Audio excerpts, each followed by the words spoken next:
Working on a 2003 Chevy Silverado. Customer brought it in. His fan speed is working only on 4 and 5.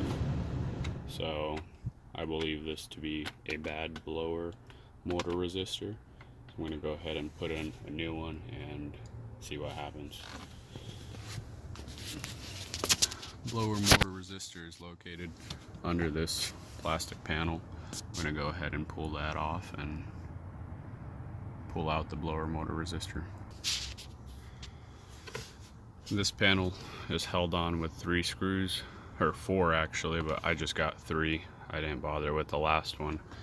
It's enough to get the panel down, and this motor is mounted. I used a 6mm socket on it, but I believe it's a smaller size, 5.5 possibly. As you can see there, the circuit board looks like it's fried. So we're gonna go ahead and replace it.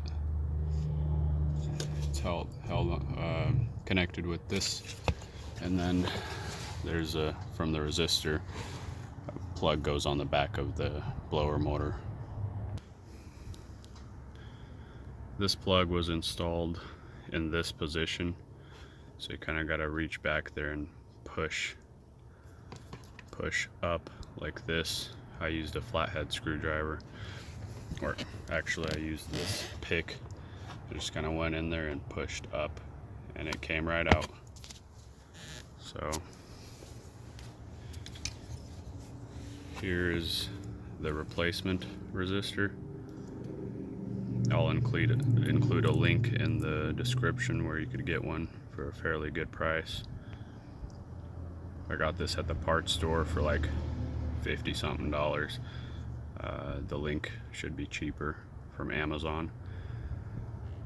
So I'm gonna go ahead and put it in and see what happens. All right, so I got the resistor replaced.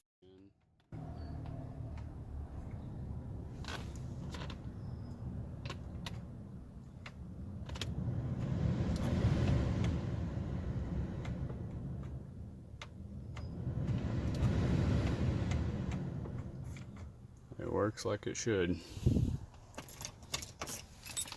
Thanks for watching.